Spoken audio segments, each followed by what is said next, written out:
Assalamualaikum warahmatullahi wabarakatuh. Balik lagi ke YouTube channel saya, Safira Nurmayunita.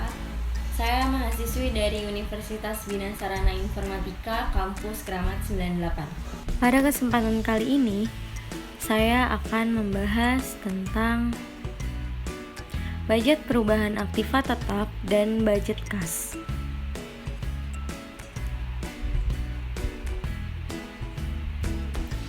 Pengertian dari budget perubahan aktiva tetap adalah budget yang merencanakan secara lebih terperinci tentang perubahan-perubahan aktiva tetap dari waktu ke waktu selama periode yang akan datang. Perubahan-perubahan aktiva tetap. Pertama, pembelian aktiva tetap baru. Yang kedua, pembuatan aktiva tetap baru. Yang ketiga, penambahan aktiva tetap yang lama dengan aktiva tetap yang baru. Yang keempat, perbaikan berat. Yang kelima, ada penjualan aktiva tetap yang lama. Dan yang terakhir, ada penurunan nilai aktiva tetap dalam bentuk depresiasi. Kegunaan budget perubahan aktiva tetap ada dua, yaitu secara umum dan secara khusus.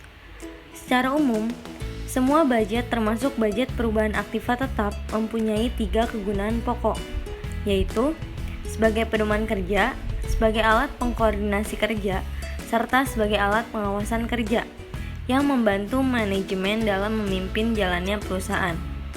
Secara khusus, budget perubahan aktiva tetap adalah sebagai dasar untuk penyusunan budget kas, karena perubahan-perubahan aktiva tetap tersebut akan mempengaruhi kas.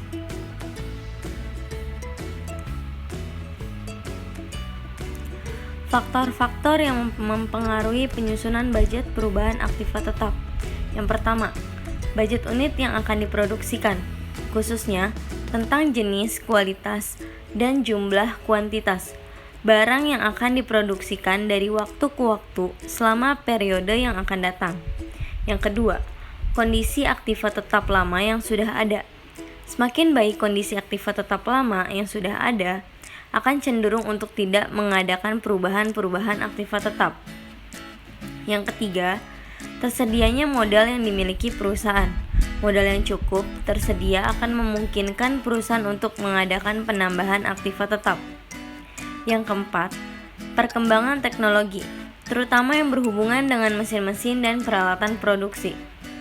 Yang kelima, umur ekonomis aktiva tetap lama yang sudah ada. Semakin pendek umur ekonomis aktiva tetap yang dimiliki perusahaan, semakin cepat perusahaan mengadakan penggantian aktiva tetapnya, metode depresiasi yang akan dipakai oleh perusahaan. Selanjutnya ada bentuk budget perubahan aktiva tetap.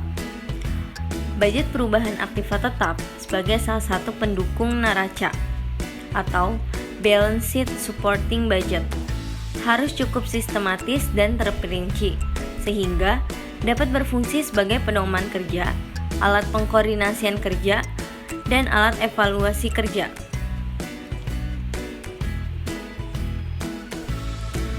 Selanjutnya ada budget kas.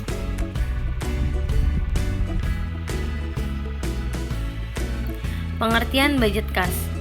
Budget kas adalah budget yang merencanakan secara terperinci tentang jumlah kas beserta perubahannya dari waktu ke waktu selama periode yang akan datang, baik perubahan yang berupa penerimaan kas maupun berupa pengeluaran kas.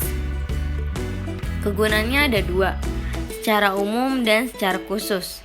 Secara umum, semua budget termasuk budget kas mempunyai 3 kegunaan pokok, sebagai pedoman kerja, pengkoordinasian kerja, dan sebagai alat pengawasan kerja yang membantu manajemen dalam memimpin perusahaan. Yang secara khusus, budget kas berguna sebagai dasar penyusunan master balance sheet budget atau budget induk neraca. Faktor-faktor yang mempengaruhi penyusunan budget kas. Yang pertama itu ada faktor penerimaan kas. Dalam faktor penerimaan kas, ada budget penjualan, keadaan persaingan di pasar, posisi perusahaan dalam persaingan, syarat pembayaran yang ditawarkan perusahaan, kebijaksanaan perusahaan dalam penagihan piutang, budget perubahan aktiva tetap, ada rencana-rencana perusahaan tentang penerimaan kas dari sumber-sumber lain. Selanjutnya, yang kedua ada faktor pengeluaran kas. Dalam faktor pengeluaran kas ada budget pembelian bahan mentah, keadaan persaingan para supplier bahan mentah di pasar, posisi perusahaan terhadap pihak supplier bahan mentah, syarat pembayaran yang ditawarkan, budget upah tenaga kerja langsung, budget biaya pabrik tidak langsung, budget biaya administrasi, budget perusahaan aktiva tetap, dan rencana-rencana perusahaan tentang pengeluaran kas untuk keperluan yang lain. Ada bentuk budget kas. Budget kas ini tidak tersedia sesuatu bentuk standar yang harus dipergunakan. Berarti, masing-masing perusahaan mempunyai kebebasan untuk menentukan bentuk serta formatnya sesuai dengan keadaan perusahaan masing-masing.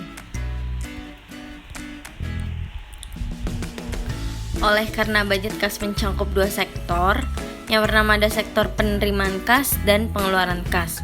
Maka, sebelum disusun budget kas, ada baiknya terlebih dahulu perlu disusun schedule tentang penerimaan kas dan tentang pengeluaran kas.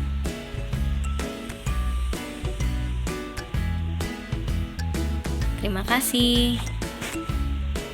Semoga video ini bermanfaat untuk kalian semua. Assalamualaikum warahmatullahi wabarakatuh. Sampai bertemu di minggu depan di channel saya, Safira Nurmayunita.